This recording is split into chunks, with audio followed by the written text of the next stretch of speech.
इससे पहले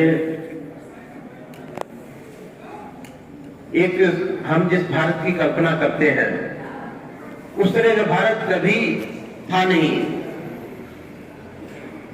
कभी हमारी बाउंड्री काबुल कंधार तक होती थी, तो उसी तरह बर्मा और दूर तक के राज्य शामिल होते थे।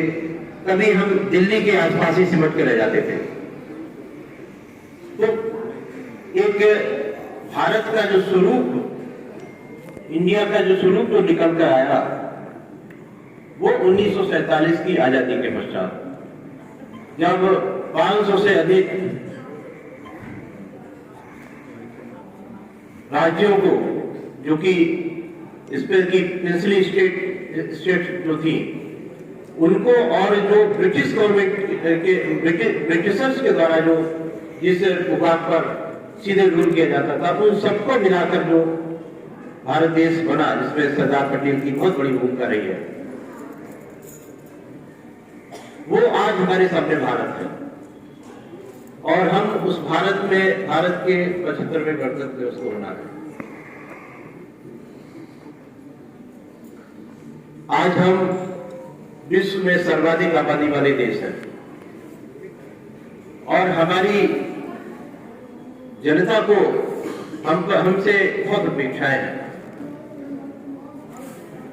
हम गणतंत्र दिवस को याद करते हैं इसलिए नहीं कि उस दिन हमारा देश ने एक गणतांत्रिक व्यवस्था एडॉप्ट की थी, बल्कि हम इसलिए भी याद करते हैं कि हमें कैसे संविधान के अनुरूप, जो संविधान ने हमसे अपेक्षाएं की थी, हम कार्य कर रहे हैं अथवा नहीं कार्य कर रहे हैं।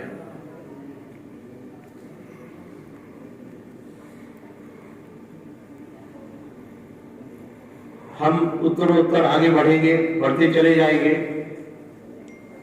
हमारे देश का स्वरूप निखरेगा और ये हमने साबित भी किया है कि हम आज से 30 साल पहले जो भारत था, आज उससे बहुत अधिक बदल गया है। शायद हम लोग 25 से 30 साल पहले ये कल्पना नहीं करते थे कि हम जहां आज जिस स्थिति में, उस स्थिति में कभी होंगे। लेकिन अभी भी हमें और बेहतर करने की आवश्यकता है। मैं कभी कभी सोचता हूं कि इतनी बड़ी व्यवस्था के अंतर्गत हम लोग काम करते हैं।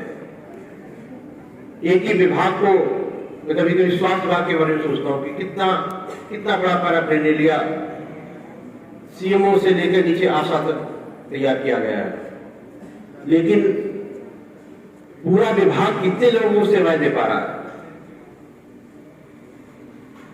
कभी कभी लगता है कि इतना बड़ा सब कुछ होने के बावजूद केवल हम पीएचसी, सीएचसी और जिला अस्पताल में मलहम पट्टी के अलावा कुछ भी नहीं कर रहे।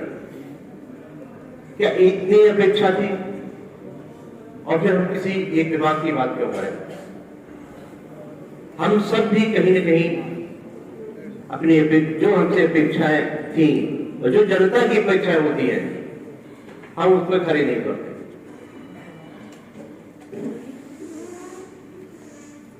हमें हमेशा ये सोचना चाहिए कि जब हम इस सर्विस में आए थे तब हम कहां थे